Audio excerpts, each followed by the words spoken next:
Might be a little ambitious. Awesome. So my hope and my goal is to finish the doctor's opinion, and that might be a little ambitious. And so what my hope is that we'll get through this last part of the book and be able to start fresh with Bill's story next week. And you might be like, girl, I remember we left off at XXVIII. There's not a lot of pages left, but there's so much information in these pages that we're going to break down. And so my hope and my ideal is to finish this within the hour, but I hope you'll give me a little bit of grace if we go a little bit longer, but my hope is the hour. So my thought is, let's get into it. Now, because we're going to be doing a recording, and not everyone would want to necessarily, and it's audio only, but not everyone would necessarily want to, have their voices recorded or anything like that. If you have any questions, either wait till after the study or feel free to throw them in the chat, and I will do my best to catch them and answer them. So I'm here for that. If you have any questions of going too fast or nothing makes sense. Well, hopefully something makes sense. Hopefully it's not nothing makes sense if we've fallen into this wasteland of mystery. So to dispel our wasteland of mystery, let us pick up on XXVIII. Now that's Roman numeral 28. And then, so it's going to be the very first paragraph, very first full paragraph. Again, XXVIII, Roman numeral 28. We believe and so suggested. So I'll make sure we're all there. So it says, we believe and so suggested a few years ago that the action of alcohol on these chronic alcoholics is a manifestation of an allergy.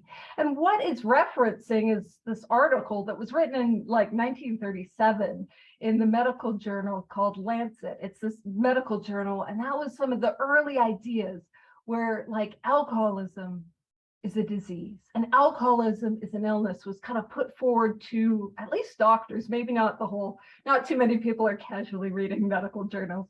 And so when we talk about the action of alcohol and these chronic alcoholics being the manifestation of an allergy, what is important for us to understand is what we're talking about is an abnormal physical reaction, a physical reaction that does not happen to the majority of the population. Now, one of the things, I've got this little, I'm going to screen share this little diagram, which hopefully will make sense and hopefully help us to explain what an allergy is. And so when we talk about an allergy, again, it's not a moral thing. It's not about being being bad or good. It is simply an abnormal physical reaction. And one way to break it down is to look at other allergies we have. And some people might be like, I know this. This is like Joe and Charlie stuff. And yeah, this is kind of where I got it from. So if we look and say that I have an allergy to strawberries, 9 out of 10 people can have strawberries, no problem. It doesn't mean if I have an allergy to strawberries, it doesn't make me a bad person. It's just I would be abnormal in the sense 9 out of 10 people, strawberries, no problem, nothing to worry about. But if I have this allergy, 1 out of 10, I've got this allergy to strawberries. Now, my allergy to strawberries, it manifests itself as the phenomenon of a rash or hive. So if I am allergic to strawberries and I ingest strawberries, my allergy to strawberries creates a rash or hives. Now, that allergy, it doesn't happen if, I don't know about where you guys live in the world, but if you guys get like the grocery stores that send out like flyers and coupons, I'm not going to get like a rash or hives if I have a look and I see that strawberries are on sale. I'm not going to get a rash or hives if I see like a strawberry commercial and they're like throwing the strawberries in a bushel and the water is dripping off the strawberries. Ooh, look how good those strawberries are. I'm not going to get a rash. I'm not going to get hives. If I'm hanging out with some little ones and we're watching strawberry shortcake on the TV or on the YouTubes, I'm not going to be itchy. I'm not going to get a rash. I'm not going to get hives. It's also, so my allergy only manifests once I consume the substance that I'm allergic to. So it doesn't happen when I'm watching about it or reading about it or learning about it or seeing strawberries. It only happens when I ingest strawberries. Now, if I eat one strawberry or part of a strawberry, I'm going to get a little bit of a rash or a hive. But if I eat, let's say I go to town and I have like 50 strawberries, it makes sense that I would have a stronger reaction. I would have more of a rash. I would have more hives. And so, safe to say, when we look at the effect produced, are my allergy to strawberries, which manifests itself as a rash or hives, that effect is negative. I don't want a rash or hives. It does not feel good. I do not like it, but it is still an allergy. Similarly, if I had lactose intolerance, if I was allergic to milk and milk-based products, most people, let's say about 9 out of 10 people in the world, they can have milk, they can have cheese, they can have yogurt, they can have a great time with their ice cream, right? 9 out of 10, they have it, nothing happens to them. They just have a normal reaction, nothing happens. Now, the abnormal reaction is to consume milk or milk-based products and develop, I'm going to put it politely, an upset stomach, right? It manifests itself as a real sad time in the digestive system, right? And that's abnormal. It's not a moral thing. It's not a moral failing. It's just, hey, my body processes milk in a way that is different than the majority of the population. Now, safe to say, an upset tummy coming up or going out, not pleasant. We don't like it. We don't want it. Does not feel good. No, thank you. And also, if I'm, watching a milk commercial or Cheerios, right? They put the Cheerios in and the milk goes in the bowl, nice and slow motion, and it splashes in the bowl. If I have a milk allergy, my stomach doesn't get upset. If you've got a local ice cream place, a place that's like open in the summer and you go get your milkshakes or your sundaes, you drive by there in the summer or you're eating there with friends in the summer, you don't get an upset tummy. Your stomach doesn't have that digestive reaction. It only happens once I consume milk or milk-based products. So imagine if I am lactose intolerant, I put a little bit of coffee, like one of those little fancy, it's not fancy. I'm used to the coffee that we have, or coffee creamer we have at meetings, which is the powdered stuff. But if you get one of those little milk ones and you put it in, a little bit of cream in your coffee, I might get a bit of a reaction. Now, if I go hard and I'm drinking a 2 liter, I'm going to have a very big, a very strong, a big, powerful reaction. And again, it's a negative effect. I don't want it. I don't like it. It does not feel good. Now, when we look at alcohol for an alcoholic, or we look at other mood and mind altering substances for an addict, my allergy to alcohol manifests itself in the phenomenon of craving.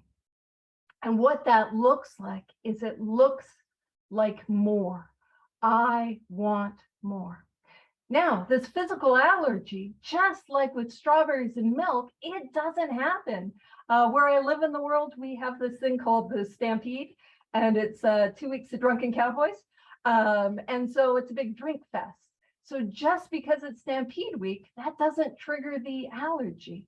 I might get a thought, but that's a different part of the disease that we're going to talk about here in a little bit. That's the mental obsession.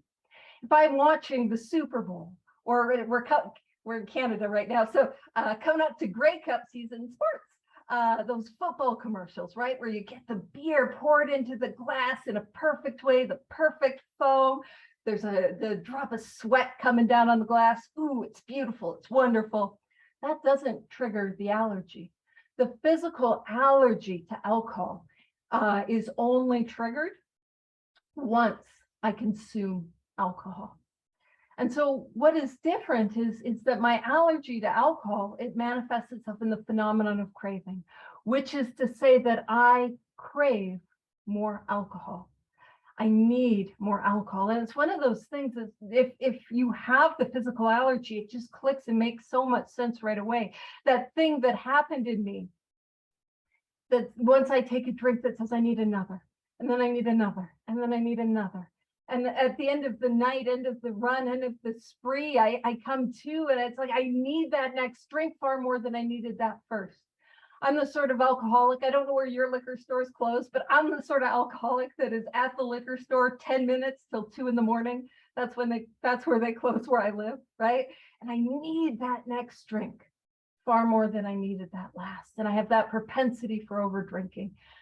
And, for me, it often looks like I'm the alcoholic. People have gone to sleep, they've gone to bed, they've gone to hook up and make other different life choices. You know what I mean? The ugly lights went on and they found a partner. And I'm the one that's going around and drinking those bottom beers. I'm the one that finds the cigarette butt. You know what I mean? Like, non-alcoholics do not relate to that. They do not understand that. They don't even know why you would use a beer as an ashtray. You know what I mean? Let alone find that floating consequence, right? But the difference is the physical allergy, the initial effect of the physical allergy on me as an alcoholic is profoundly positive. So the initial effect that I get when I take a drink of alcohol is not negative. Now, the consequences are negative down the line, the morning after, right? I come to and I'm filled with remorse and regret. But in that moment, the effect that alcohol gives me is incredibly positive. In fact, it's probably one of the most powerfully positive experiences I've ever had. See, I take a drink and I experience this, and it's relief, it's release, it's ease, it's comfort. To misquote, hopefully a part of the book we're going to get into next week, a new world comes into view. My shoulders, I was wearing them as earrings, right? They fall. Oh, I'm okay. And so hopefully that helps explain the allergy a little bit. And so one of the things is a lot of people like, it's not an allergy because it's not a negative reaction, and it's okay. It's just abnormal, and abnormal is not a judgment. Abnormal is just looking at the outside of the majority of the population. Now I have a bit of a joke, and it isn't appropriate, so I'll just warn you, it's an inappropriate joke.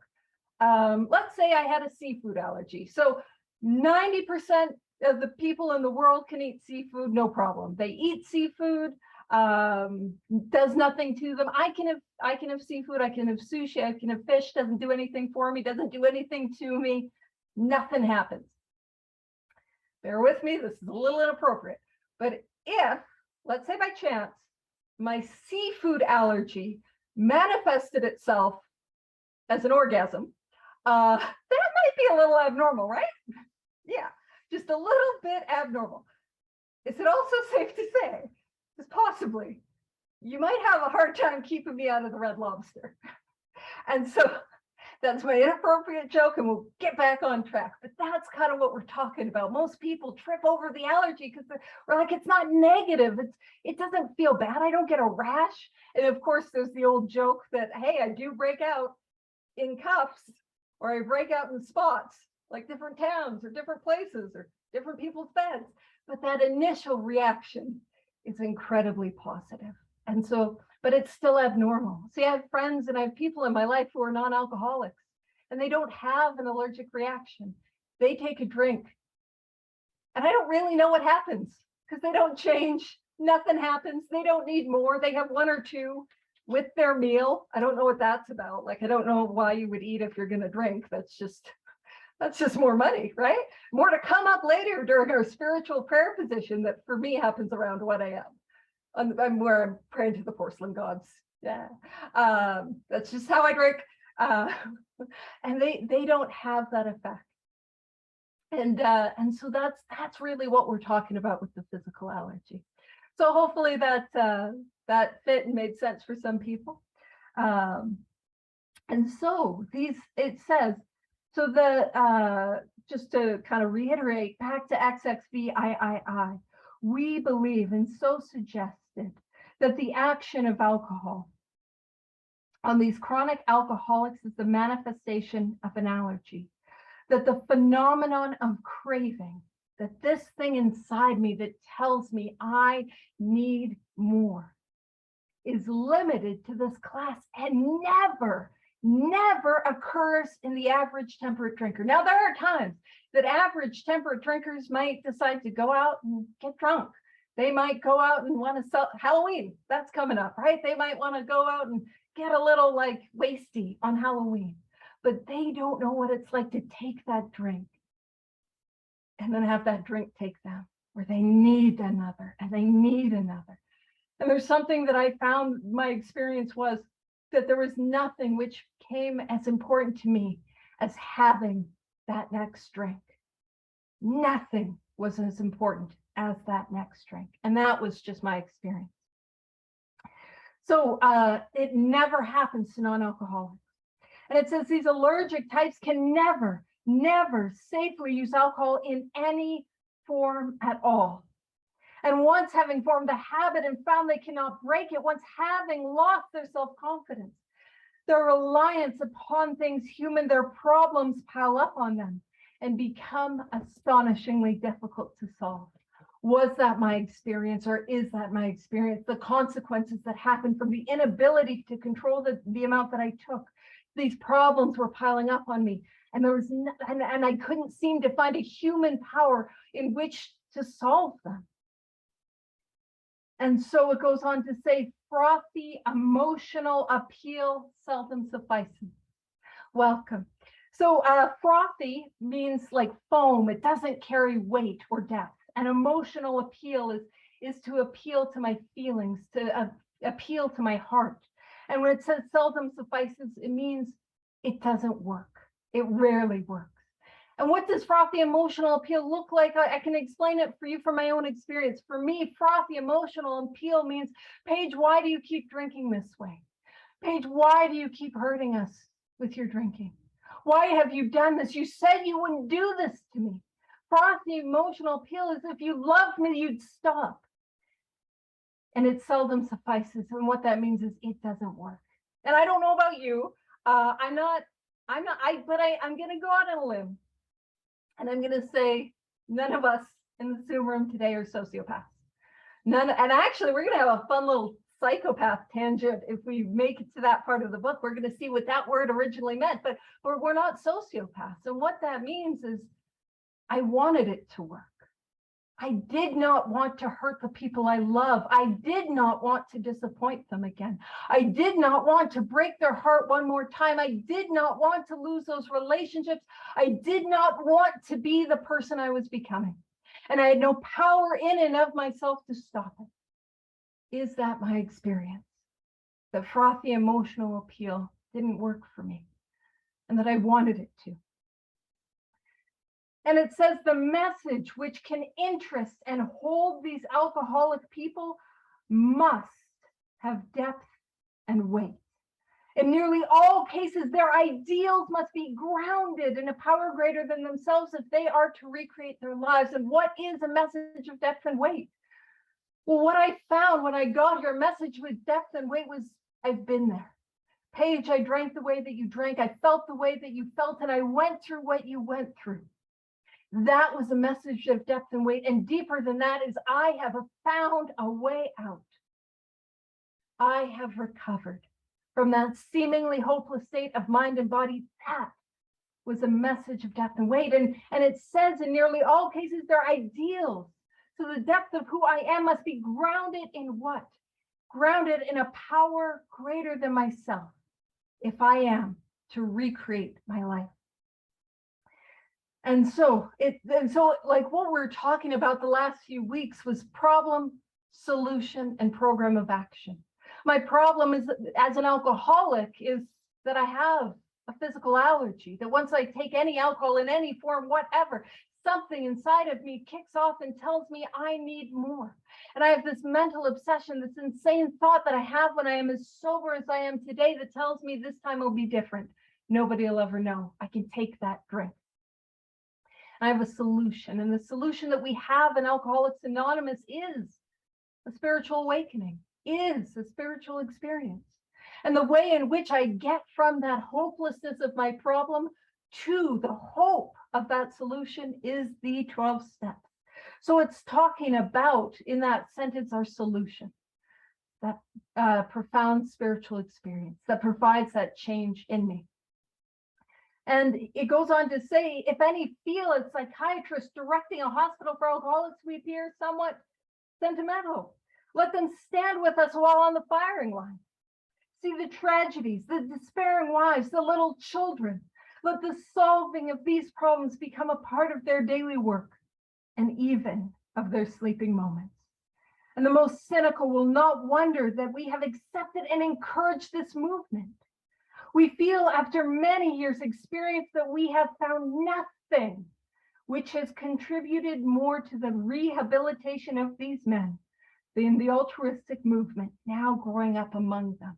And there's so much that I can glean from that sentence. So again, where we are in the book, it's a letter written by Dr. Silkworth. And again, just some review for those who weren't here the last few times, and super annoying if you've been here the last few times. Well, hopefully not, but maybe annoying. Is that Dr. Silkworth, he worked at this hospital called the Towns Hospital. And the Towns Hospital was devoted almost entirely to alcohol, and not almost, was devoted entirely to alcoholism and drug addiction. That was its sole purpose. That was the illness it was there to treat. And Dr. Silkworth, in his time, he worked with something like 50,000 different alcoholics and drug addicts. And so what he's saying is that this works. What these men and women have found in Alcoholics Anonymous works, and it works better than anything else I have found. Right? And when it says nothing which has contributed more to the rehabilitation of these men than the altruistic, oh man, that's helping other people. Already it's saying I've got to work with others, that sponsorship is a part of the deal. Darn it. I always emphasize that because I tend to work with, people. And by the time we get to working with others, hopefully it's not a surprise that we got to work with others. So I really emphasize that. I got to work with others. But one of the things is, for a long time when I would read this paragraph, I would kind of read it like, oh, Silky's getting a little defensive. You know what I mean? He's kind of like, hey, if you think that this is some airy-fairy stuff, if you think I'm a little like out to lunch because I'm saying alcoholism is disease and the solution spirituality, you do my job. You stand with me on the fire line. You see the horrors of this disease, right? And I would read it that way, and I can understand why he felt that way, because for those of us who are working with others, and any alcoholic, any person with this disease knows the horrors of this disease, and we know it intimately, and we know it firsthand. It is horrible and it is heartbreaking. But I began to read it another way a couple of years ago, and that was, never in my life would I have imagined that I would keep a doctor or a psychologist or a psychiatrist or a therapist or a counselor, and I've seen lots of all of the above. Never in my life would I imagine that I would keep a doctor up at night with my alcoholism. And it made me reflect that if the world were to write my 8-step list, it might look so radically different than what I put pen to paper on for my 8-step list. I don't know all the people who my alcoholism affected. And that's not really a happy thought, but to tie it in, because in this book, we go from hopeless to hope. By that same token, I do not know who my recovery can affect and who this way of life can help. And I do not know all the seeds that I may have planted. And that is what we begin to be called to do as recovered members, as people who have done this work, is to plant those seeds and help others. Now, what we're getting into, and you can make a little note, is the cycle. And the cycle is really like diagnostic criteria for alcoholism. If I'm not sure if I have this thing, if I'm not sure if I have this disease, this part of the book tells me. This gives us vital information on step 1.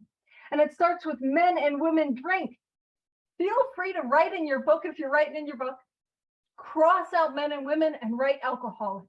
Because we're not talking about just average men and women, just run-of-the-mill people. We are talking about alcoholic people. So alcoholics drink essentially because they like the effect produced by alcohol. And if you ask any alcoholic, why are you drinking? And a lot of times after after really going through the ringer with alcoholism, I don't know why I'm drinking, but I can put my finger on the effect. And we're going to see what the effect is, but essentially it's that ease. It is that comfort. It's that relief. It's that, that hole in the depth of my soul doesn't ache. That is what alcohol, that is the effect that I'm after. And it goes on to say that sensation, that relief, that release, that sensation that I get is so elusive. To be elusive is to be just out of grasp. That while they admit it is injurious, they cannot, after a time, differentiate the true from the false. If you are writing in your book, you can make a note that that is the mental obsession. So the effect that I get from alcohol is just out of grasp. That while I can tell you that alcohol is hurting me. I can admit that drinking is causing me problems. I can get gut level honest with you and tell you I don't want to do it anymore. I can tell you I don't want to hurt the people in my life. I can tell you I become somebody who I don't want to look at my face in the mirror. I can tell you that. But I cannot, after a time, differentiate the true from the false. And what is true for me as an alcoholic is when I take a drink, I cannot control the amount that I take. But what is false is that lie that my alcoholism tells me when I am as sober as I am today. And that lie is, this time will be different. Nobody will ever know. I'm just going to go out for 3 drinks. I'll be home by 9. It'll look for me like, Paige, I think if you go out real hard, go on a real hard bender, you'll have a real good surrender and be able to do this thing, right? You just got to get it out of your system. Or it looks like, Paige, your problem was Calgary, but you're in Lethbridge. It's just like Calgary, but windy. You're in Lethbridge. It'll be different. Or your problem was you were drinking with that person, but this is a whole new person. You can drink with them. Or I'll tell you what mine looks like too. This is just my experience with mental obsession. It looks like, Paige, your problem was alcohol, but I think you can smoke crack cocaine like a lady. No, I cannot. If you're wondering how that experiment went, not well. Or, Paige, your problem is crack cocaine. Alcohol couldn't hurt you, right? Because I use some of those non-conference approved dry goods, right? I use drugs. And for me, it looked like I'm going to kill myself anyway. So why don't I drink? It looked like there was a little bit of self-awareness, like, Paige, you're being miserable to everyone in your life. Take 1 or 2, take the edge off. And I always joke that my relapse becomes a public service. You're welcome. By which I mean I will be back around for the amends that is absolutely due. I'm very sorry about the television and the carpet. That's my bad. That's my bad. Also, my bad is not how we make amends, right? So it is that insane thought that I have when I am as sober as I am today that tells me this time will be different. I can take a drink. And really, ultimately, it is going to tell me whatever lie it needs me to believe to get me to take that first drink. And it says, to them, their alcoholic life seems the only normal one. It is all that I knew. I did not know another way. Now it says they are restless, irritable, discontent. If you are writing in your book, you can make a note that that is my spiritual malady. And see, I am restless, irritable, and discontent when I am sober. That is how I feel sober. And when I come to AA, I think alcohol is my problem. But what I come to find is that my alcohol was really my attempted solution to my sobriety problem. I feel restless, irritable, discontent, sober. And keep in mind, this is written by Dr. Silkworth. He's a doctor. He's watching us and he's observing. He's a good scientist. He's observing the alcoholics. He's like, you take alcohol away from these alcoholics. They appear to be a little restless, irritable, discontent. It's polite. I feel like I'm dying. I feel like my insides are screaming. I feel anxiety that's like somebody is stabbing my shoulder blades. I feel that depression where getting out of bed is agony. I feel hopeless. I feel like I don't fit. I feel like my skin doesn't fit. I feel like I'm a raw, exposed nerve ending, and it's like the wind is blowing. That is how I feel sober.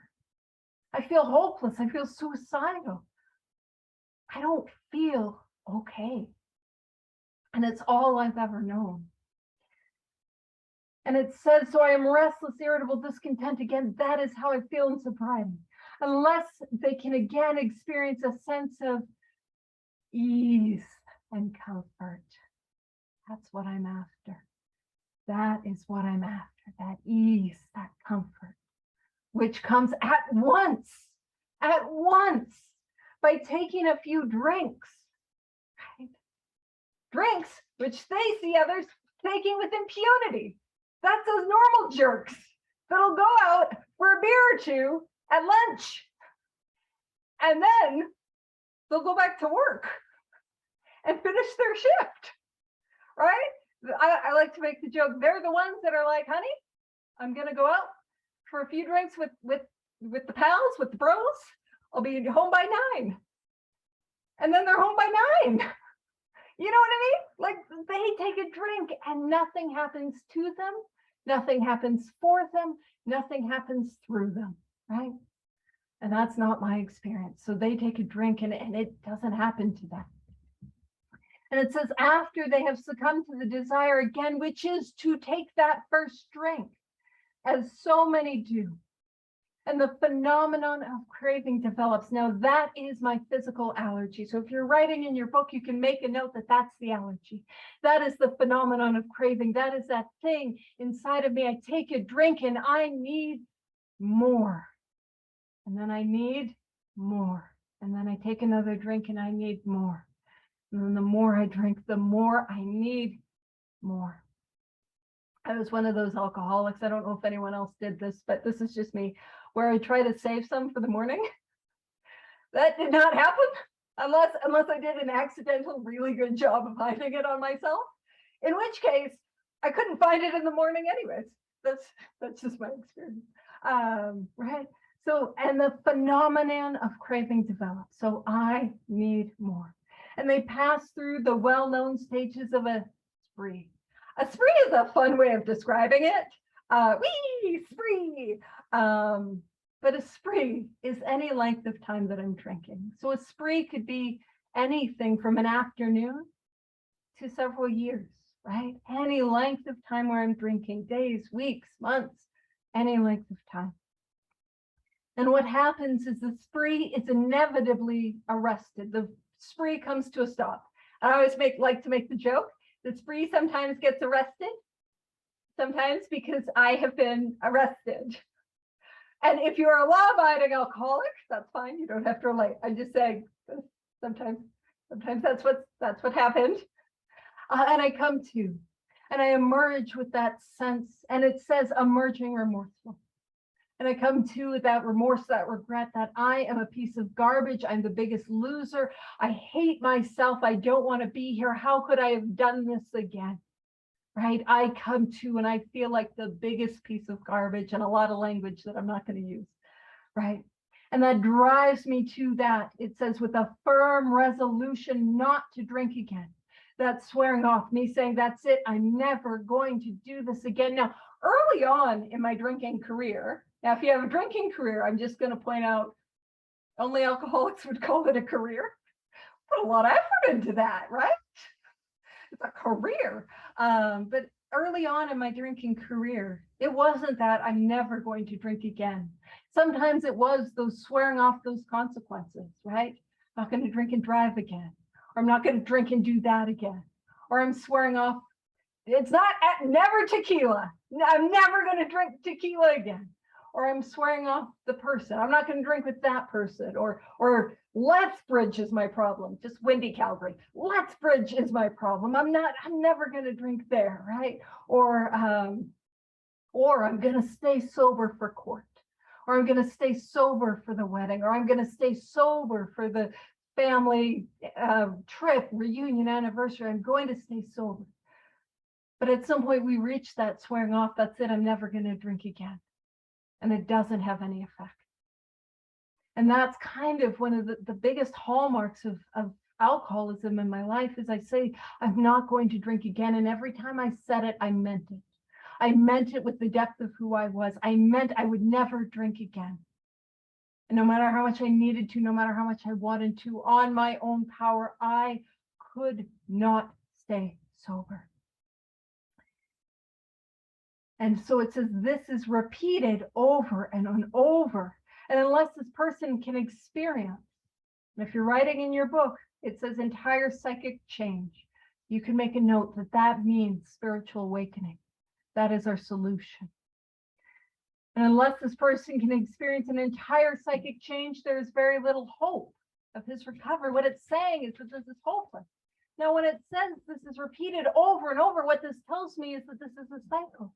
And so one of the things that we did was we took this and we wrote it out. I drew it out as a cycle.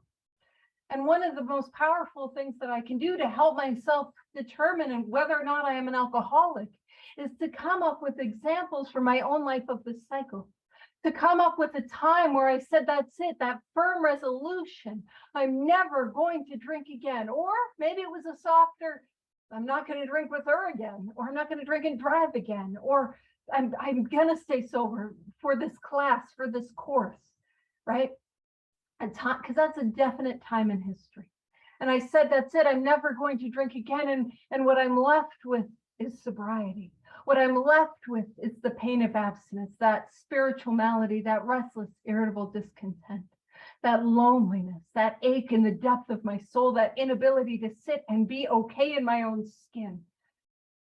And then I get a thought that tells me this time will be different, that mental obsession, and I'm not able to see that that thought is a lie. I'm not able to play the tape through to the end. I'm not able to see the reality, and I think that's it. I can take a drink. I'll take a drink, and this time will be different. Nobody will ever know, and I'll go back to AA and get it together later. Or I was blowing this whole alcoholism thing out of proportion. I was young. I got it this time, and I take that drink. And I take that drink for that sense of ease and comfort. And it triggers that allergy. It triggers that more. And the more that I drink, the more that allergy craves more. And I'm off on the spree. And it's any length of time, a day, a week, a month. And at some point that spree stops. And I come to. And I'm emerging remorseful, filled with regret and remorse and shame. And I think I'm the biggest piece of garbage that ever lived. And I say, that's it. I'm never going to do this again. And I'm left with that spiritual malady. And the more that I go through the cycle, the more pain I am in when I come to. And I think the louder that mental obsession gets. See, my disease knows that even for a moment, that drink will give me just a bit of relief. So it's going to tell me whatever lie it needs to tell me to get that next drink. And so it can be incredibly useful for myself to qualify as an alcoholic, to be like, hey, do I have these examples? But it can also be incredibly useful when I sit down with another alcoholic, to have these examples ready to go in my back pocket to share. And that's the thing, is when I come to a meeting, ideally, I'm not sharing my war stories. But these experiences that I had where I said, I'm never going to do this again, and that had no effect, and I picked up the first drink again and again and again, those stories can help other people relate. And as we go through Bill's story, and then when we get into more about alcoholism, we're going to use this cycle to see that, like, to see their example of their cycle, times where they swore off and what was happening, how they were feeling, and if they were given some solution, and if they did the work, right? And so unless I have an entire psychic change, that's the only way that we have found reliably to get off of this cycle. And just something I want to say quickly about the mental obsession. When I'm full on in this cycle, that mental obsession looks very loud and very clear. Page, take a drink. Page, this time will be different. Page, who gives an F if this time is different or not? You're in so much pain, you need to drink. But after being in 12-step a little while, that mental obsession looks a little different. It looks like nobody at my home group likes me. That's not true, by the way. It looks like none of my sponsees are staying sober. Also not true. It looks like, oh, pray, meditate. Even every day you want me to do this work. Oh, it's a little much. It looks like that slow erosion in my experience. This is what it's looked like for me, that slow erosion of the program, of the actions that I need to take to allow the spiritual experience to occur, until I get that thought that tells me I can take a drink, and it seems like a good idea, and I believe the lie. And so to come back to the reading, and it says, so over and over, and unless this person can experience an entire psychic change, an entire spiritual experience, there is very little hope. I am hopeless, right, of his recovery. It says, on the other hand, and this is the paragraph of hope. So to look at the cycle, to understand the cycle, is to know that I am hopeless. But this becomes the paragraph of hope. On the other hand, and strange as this may seem to those who do not understand, once a psychic change, again, he's a doctor, he's trying to avoid saying spiritual awakening, spiritual experience. Once a psychic change has occurred, the very same person who seemed doomed is just another word for hopeless, who had so many problems, he despaired of ever solving them, suddenly finds himself easily able to control his desire for alcohol. What it's saying is that the mental obsession is lifted.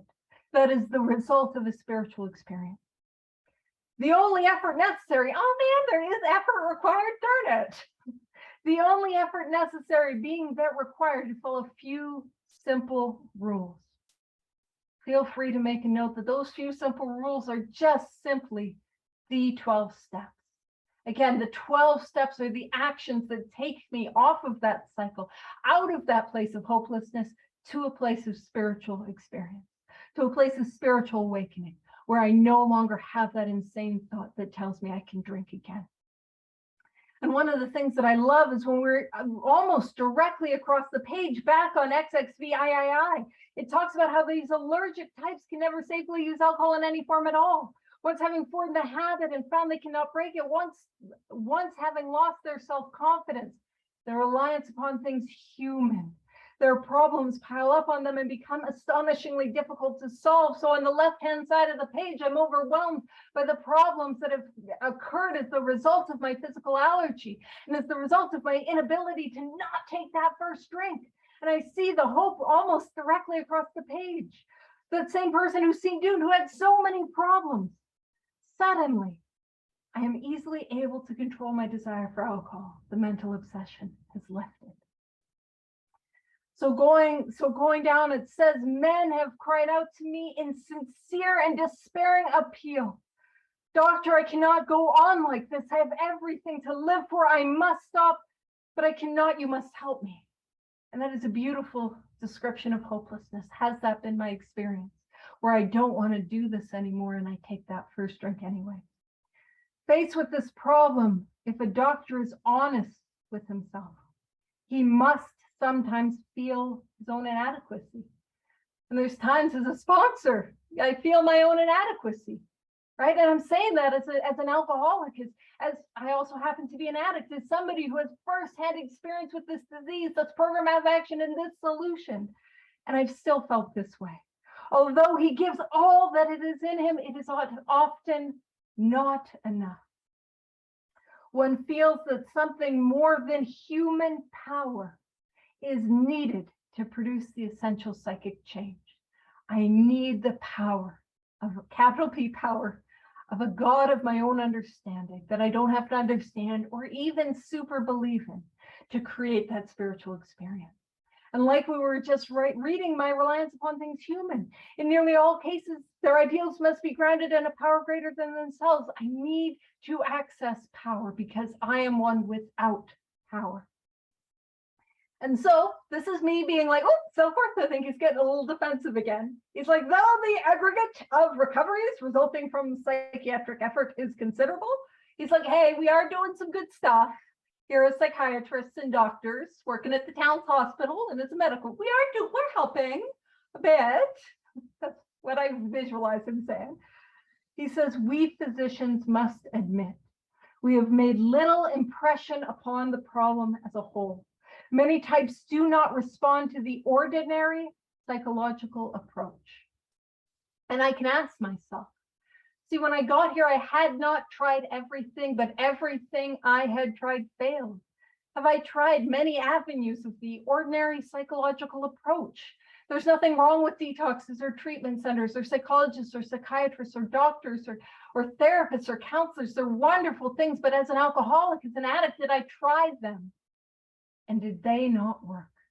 And that is an indication that I might have alcoholism, that I might be one of these, I might have this disease. I might be an alcoholic or an addict of the hopeless variety. And he says, I do not hold with those who believe that alcoholism is entirely a problem of mental control. I have had many men who had, for example, worked a period of months on some problem or business deal, which was to be settled on a certain date favorably to them. You know, one of those things where it's like, if you just stay sober or don't get absolutely like inebriated drunk, like fall down wedding pants drunk, it'll be okay. Like one of those things. Like if I just stay sober, I'll pass the exam. If I just don't get hammered, I'll get the job, or the charges will be dismissed, or my family will have me back, or let me back in the house, or we won't break up if I just stay sober. And it says they took a drink a day or so prior to the date, which for a non-alcoholic makes sense. Have a beer before an exam to unwind, just one, right? It makes sense. And then the phenomenon of craving, that allergy, that thing inside of me that tells me more, at once became paramount to all other interests. What that is saying is that nothing became as important as getting that next drink, so that the important appointment was not met. These men were not drinking to escape. In fact, those experiences, my life, everything was going to be okay. They were drinking. They were drinking to overcome a craving, that physical allergy beyond their mental control. That thing that happens, I take a drink and for some reason, it's like I get thirstier and I need more, right? That's something alcoholics we get. It talks about there are many situations which arise out of the phenomenon of craving, which cause men to make the supreme sacrifice rather than continue to fight. What he's talking about is suicide. There are many situations, consequences as a result of the physical allergy that cause alcoholics like us to take our own life. And there are many ways an alcoholic death looks, and an alcoholic death does look like suicide. And I think that's probably why, like for me, a lot of times I got to this place in my life where it really felt like I only had two options. You know, one was to go on and like drink and drink and drink, like take that drink knowing that like the inevitable consequences were going to be awful. And the other was to try to end my life. You know, those were my real two options when I came to Alcoholics Anonymous. When I came to 12 Step, it was drink or try to kill myself. And little did I know that feeling of having those two options turned out an accurate assessment.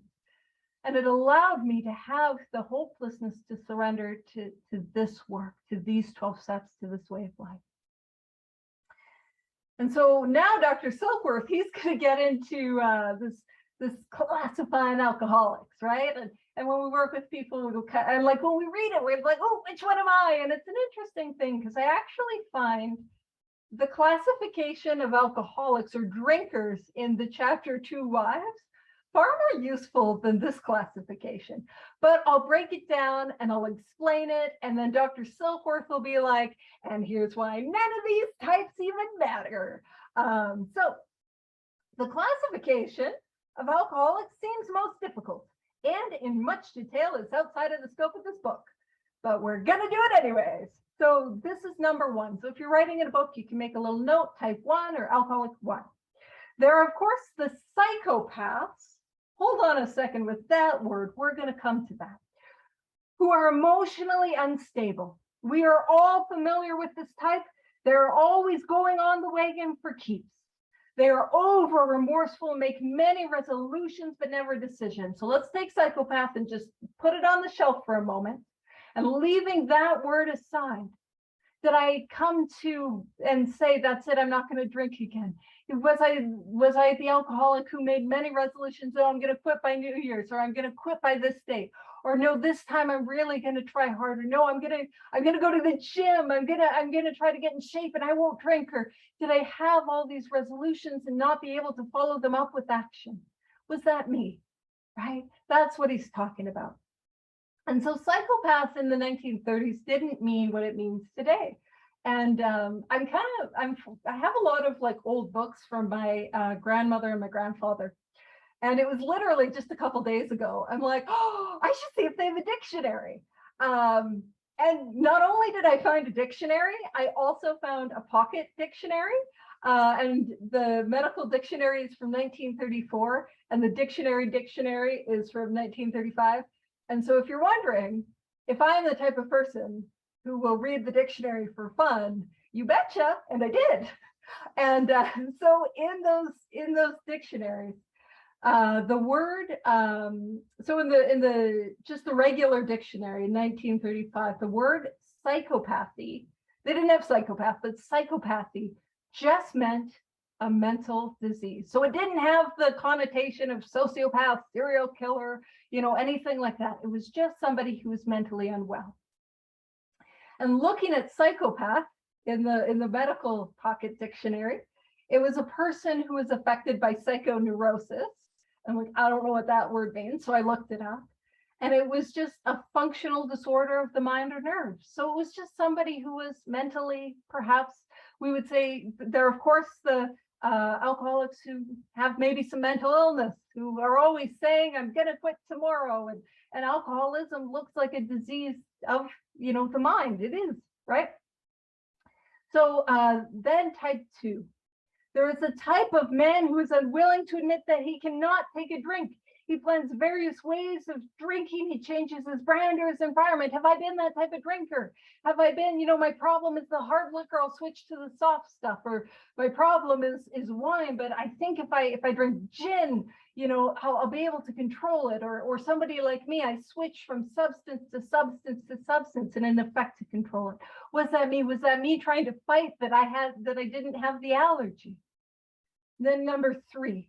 There is a type who always believes that after being entirely free from alcohol for a period of time, he can take a drink without danger. When I'm a year sober, I'll be able to drink again. After 2 months, I'll reset my system and I'll be able to drink. And in fact, when we get into the chapter more about alcoholism, it talks about the man at 30 and how he fell victim to a belief which practically every alcoholic has, that his long period of sobriety and self-discipline has qualified him to drink as other men. Have I had an experience where I've been sober for a period of time and thought, I've been sober for a while. I think I got it now, right? Then we have 4, the manic depressive type, who is perhaps the least understood by his friends and about whom a whole chapter could be written. So manic depressive probably didn't mean clinical sort of bipolar disorder as it might mean today. But what I do know is, and so if I'm working with a sponsee who is bipolar, then like absolutely, and it helps them relate and be like, hey, me, then awesome. But I think it might have more to do with those wild swings of emotions, right? Is that my experience? An alcoholic, I get sober, I'm in those early days, those wild swings of emotions. But also I did look it up in my 1930s dictionaries, highlighted by week. So mania was just a violent insanity or intense excitement or excessive or unreasonable desire. As an alcoholic, I cannot relate to that. Excessive or unreasonable desire, who, me? And then in the medical definition, it actually was quite interesting, sort of what, and by the way, when I say quite interesting, it's absolutely okay if you're like, I'm not matching your interest or enthusiasm, that's okay. But it was a violent insanity with wild excitement. And then it went in to describe mania and then alcoholic mania, which was insanity from a misuse of alcohol. And they had a description of a condition called mania a potu. I'm probably not pronouncing it correctly, which was ultimately delirium tremens. And so it's possible that's what it was referring to. And then we get into type 5. So I don't relate to type 5, not even a little bit. I don't know her. Who is she? There are types entirely normal in every respect, except in the effect alcohol has upon them. They are often able, intelligent, friendly people. Don't relate, but I do relate to the effect. And so here is why none of these types matter. This is what matters. It says all these and many others have one symptom in common. So whether or not I relate to type 5, or I'm like, hey, yeah, no, I have those experiences where I try different types of drinking and different drinks and maybe throwing in drugs to find the right concoction, type 2, or maybe I have had long stretches and I've gone back to drinking thinking it was a long stretch that would save me, type 3, or maybe I've had those wild swings, or I've had those things. This is what matters. This is what makes me an alcoholic. All these and many others have one symptom in common. They cannot start drinking without developing the phenomenon of craving. So I take a drink and that allergy kicks off and off I go. Now, if you are like me, you will hear this and it's like, wait a minute. I remember back in 1984 or back in 2008, or it was July 3rd of 2002, when I went out and I had 3 drinks. I was able to go home and I had 3 drinks. That was all I had, right? And I just kind of want to point out that alcoholics, we would make note of the exceptions rather than the rule. Like if you ask a non-alcoholic, hey, when was the last time you drank, the amount of drinks you said you were going to drink and went home, they would be like, every time. I don't know what you're talking about, right? And so it's a lot, and oftentimes a lot of people will have that and think that's disqualified. Oh man, but Paige and I remember that time going to the back alley and I didn't, that was the name of a bar, but I did also drink a lot in physical back alleys, neither of which was very classy. But all of that to say, that idea that I could remember those times, few times where it didn't happen. But what was my majority experience? Was my majority experience that once I started to drink, I couldn't control the amount I took?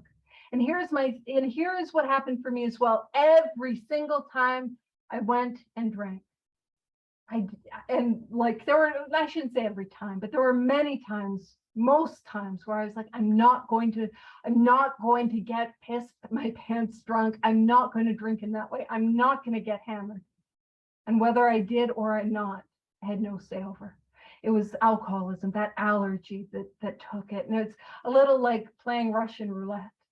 For me, like from very early on, as soon as I started to drink, I pretty well had the allergy, but I know a lot of people experience where it's like playing Russian roulette, and it's like the allergy being the bullet in the chamber, and the more that I drink, the more bullets seem to get in the chamber.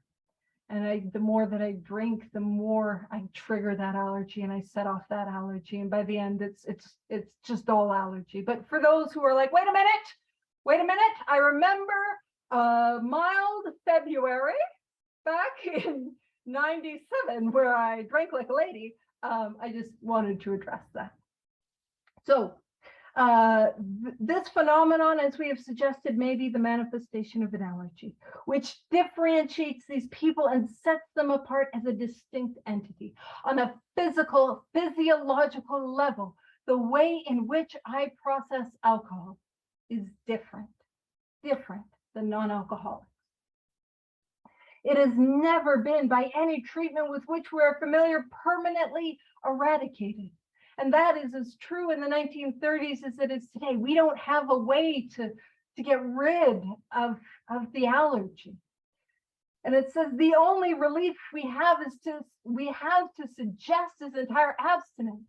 So I need to be entirely abstinent. But if I've had experience with alcoholism, I know that that's not something I can do on my own. I know that that's not going to last very long.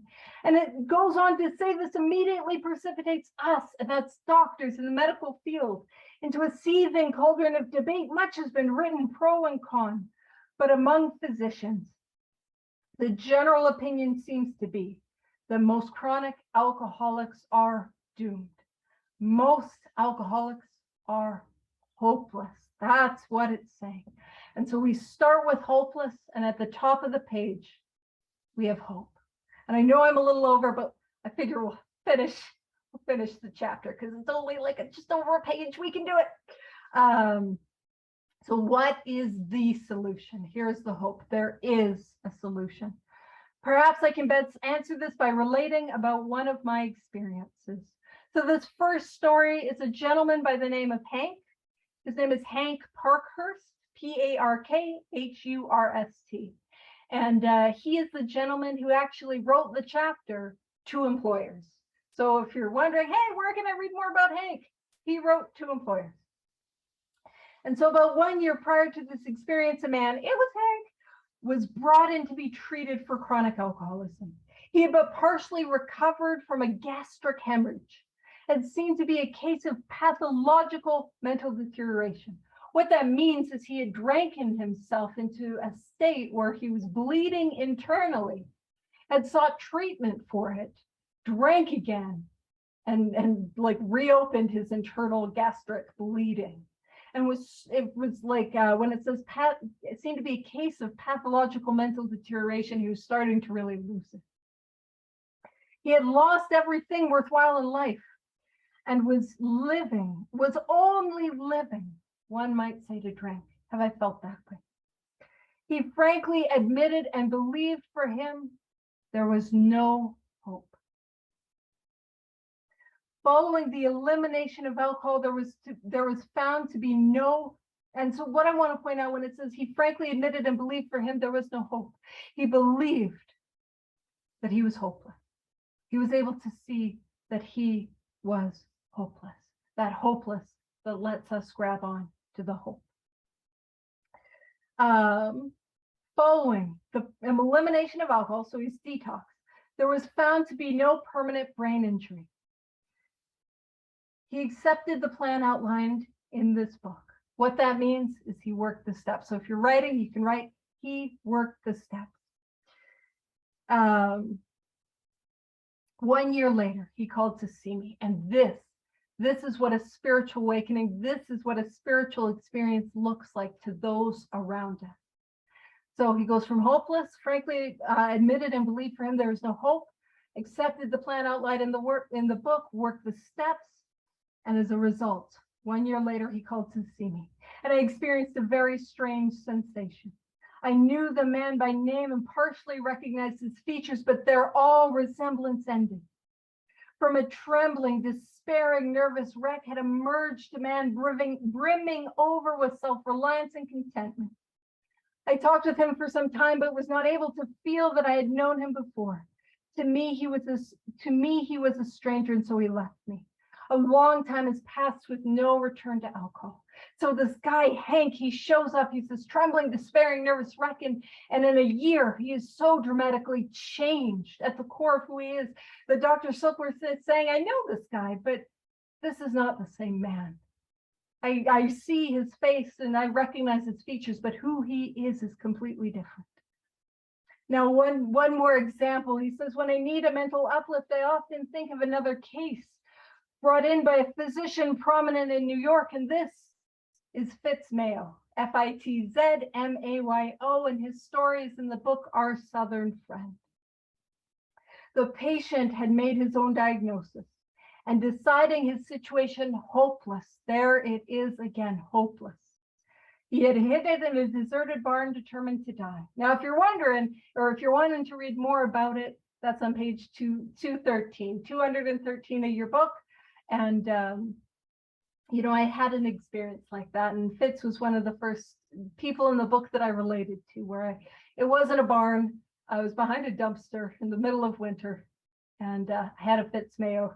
I had that Fitz Mayo experience, and since then I've had other Fitz Mayo experience. I love Fitz. Anywho, he was rescued by a searching party and in desperate condition brought to me. Following his physical rehabilitation, so he was detoxed, he had a talk with me in which he frankly stated he thought treatment a waste of effort unless I could assure him, which no one ever had, that in the future he would have the willpower to resist the impulse to drink. And what I love about Fitz is I can say if I felt this way, there is hope. Here's how Fitz felt. His alcoholic problem was so complex and his depression was so great. Have I felt that way? Because there's a solution for me. Because there was a solution for Fitz. We felt his only hope would be through what we then called moral psychology. Again, that's the Dr. Silkworth's way of saying there are 12 steps to have a spiritual experience. So we felt his only hope would be these 12 steps that we're really only letting the desperate cases do. And he says, and we doubted even if that would have any effect. So he didn't even believe that it could work for him. However, he did become sold on the ideas contained in this book. He worked the steps. And this is what the spiritual experience looked like in Fitz. He has not had a drink for a great many years. I see him now and then. And he is as fine a specimen of manhood as one could wish to meet. And this whole time in the book, in his letters, Dr. Silkworth, he's kind of dodging the God thing and the spirituality thing. And he's like but he hammers it home at the end. He says, I earnestly advise every alcoholic to read this book through. And though perhaps he came to scoff, he may remain to pray. And so I hope that is my hope for you guys. And what I will do is I will stop the recording.